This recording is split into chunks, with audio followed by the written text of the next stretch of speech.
जय श्री राधे कृष्णा। दोस्तों, कैसे हैं आप लोग? आशा करती हूँ कि आप बहुत अच्छे होंगे, स्वस्थ होंगे और मस्त होंगे।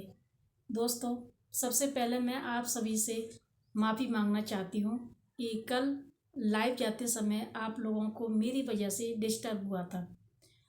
दोस्तों, कल जब हम लाइव पर बात कर रहे थे तो खूब अच्छे से बात कर रहे थे, खूब अच्छी अच्छी बातें चल रही थी हमारी और आप लोगों के बीच। लेकिन कुछ ऐसा हुआ था कि ये मतलब एकदम से लाइव को मुझे बंद करके जाना पड़ा था। और उस समय मुझे क्या है कि जैसे बात चलते चलते अपने पापा की याद आ गई थी और उन्हीं की याद में मैं रो गई थी। तो उससे क्या होता है कि दिल भर गया था मेरा, एकदम से मेरा जो इमोशनल इमोशनल जो होते हैं ना, बाप बेटी के बीच का रिश्ता जो होता है वो निकल के बाहर आ गया। एक्चुअली कल क्या हुआ था कि आप लोगों से बात करते समय मुझे जैसे बात जब चल रही थी हार्ट अटैक की, तो उस समय क्या है कि मैंने भी बोल दिया था कि मेरे पापा को भी हार्ट अटैक आया था।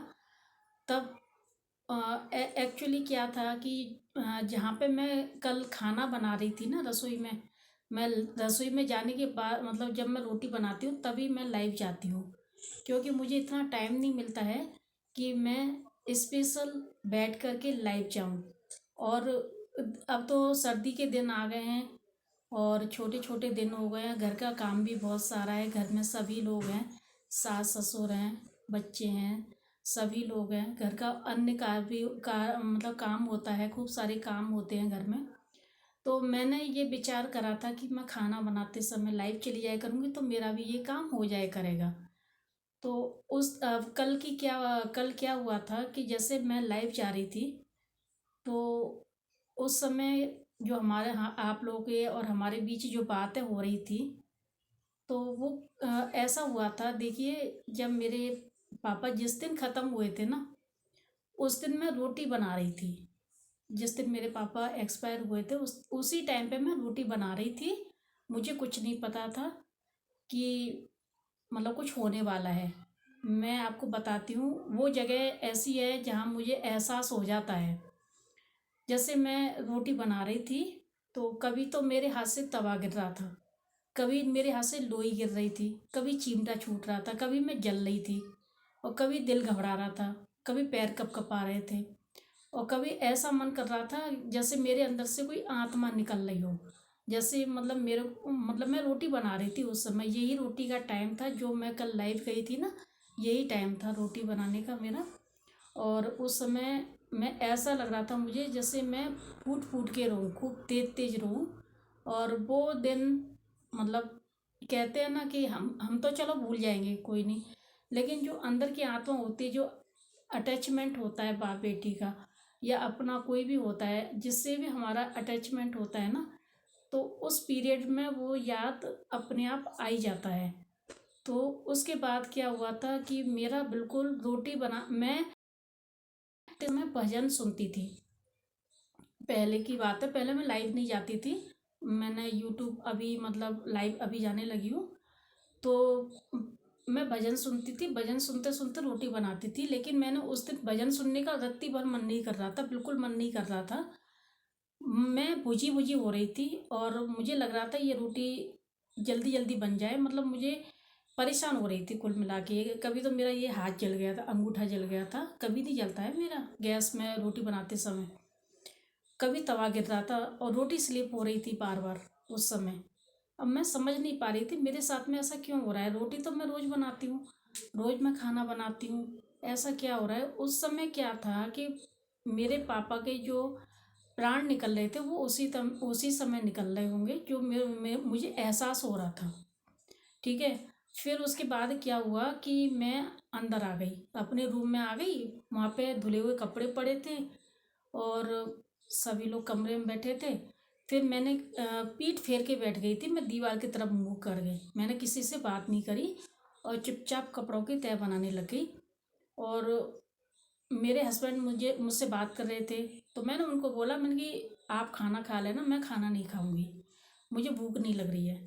पेट ऐसा लग रहा था फूल रहा है मेरा, मतलब फट रहा है पेट, जैसे कोई वो होता है ना, दम निकल रहा है मेरा। घुटन हो रही थी, बहुत ज़्यादा घुटन हो रही थी मुझे। ऐसा लग रहा था कि मैं रोऊं, मतलब खूब सारी रोऊं। अब ये समझ में नहीं आ रहा हो क्या रहा है मेरे साथ में। अब फिर क्या हुआ, उसके आधा पौन घंटे बाद, कपड़ों की तह बनाई थी ना, आधा घंटा बाद फ़ोन आ गया। तो मेरी जो सिस्टर है उनके ससुर का फ़ोन आ गया कि जल्दी आ जाओ, आपके पापा की तबीयत ज़्यादा ख़राब है। तो मैं एकदम से समझ गई कि वो नहीं रहे। और मैंने क्या करा, मतलब मैं समझ गई थी वो नहीं रहे, तबीयत खराब। अगर ऐसे फ़ोन आता है तो पहले से घटना घटित हो रही थी मेरे साथ में, तो मेरे छूटते ही मुँह निकला था मुँह से कि पापा नहीं रहे, पापा गए, है ना। तो उसके बाद मुझे होश नहीं है क्या हुआ, मैं बेहोश हो गई थी। मुझे ना एकदम से लगा जैसे मतलब मैं चीख रही हूँ, चिल्ला रही हूँ, रो रही हूँ, और मतलब बहुत ज़्यादा मेरी हालत ख़राब हो गई थी।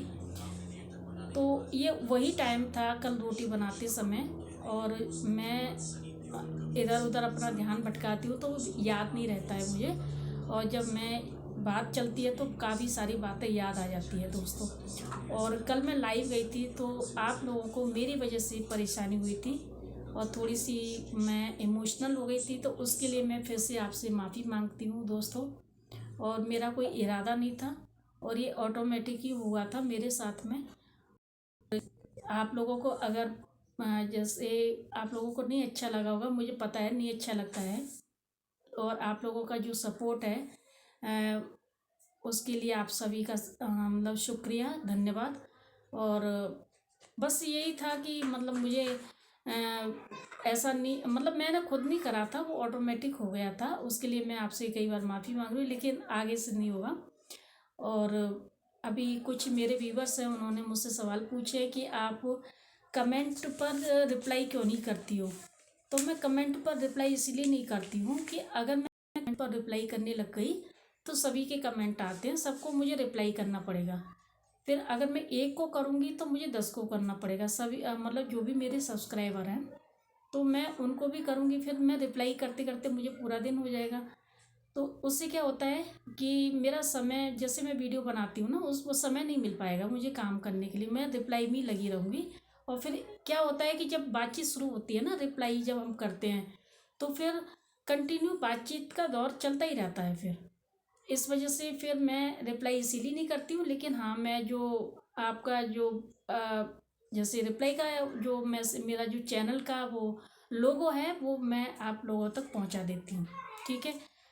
और आपका किसी मतलब आपका एक और सवाल था कि धैर्य रखिए, है ना। तो एक्चुअली क्या होता है कि धैर्य अब रखने की भी सीमा ख़त्म हो चुकी है। धैर्य वहाँ पे रखा जाता है जहाँ पे, चलो, जब अपना कोई जाता है ना तो धैर्य नहीं होता है। धैर्य, ये सब्र का बांध टूट जाता है जब कोई बात चलती है। धैर्य रखते आ रहे हैं, अब तो धैर्य रखो रखो मत रखो बराबर ही है। अब तो खुद समझदार बनना पड़ता है। कहते हैं कि रोना नहीं, ये नहीं करना, लेकिन जिनके घर से कोई जाता है, सदस्य जाता है, वो जिन आधा तो उसी के साथ में चला जाता है। इंसान इंसान काम ही करता रहता है, बाकी दिमाग उसका वहीं रहता है, वो शरीर ही रह जाता है।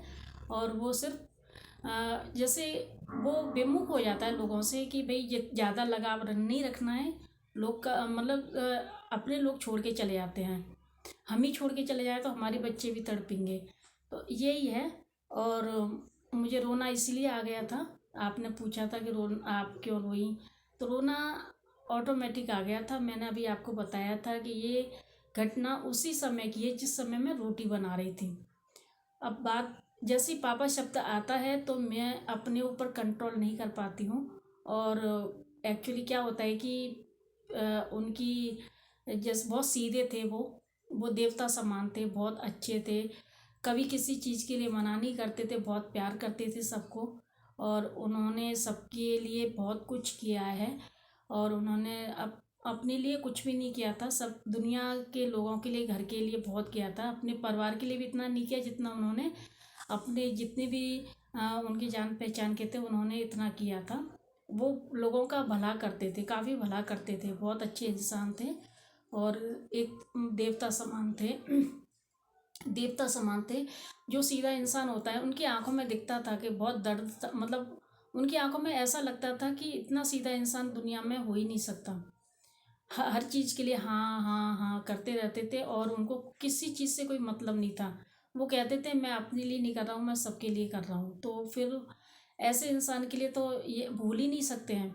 ऐसे मेरे जो उनके मेरे बाबा थे, बाबा मतलब मेरे पापा के पिताजी, वो भी सभी के लिए करते थे और वो भी जल्दी उम्र में ही चले गए थे।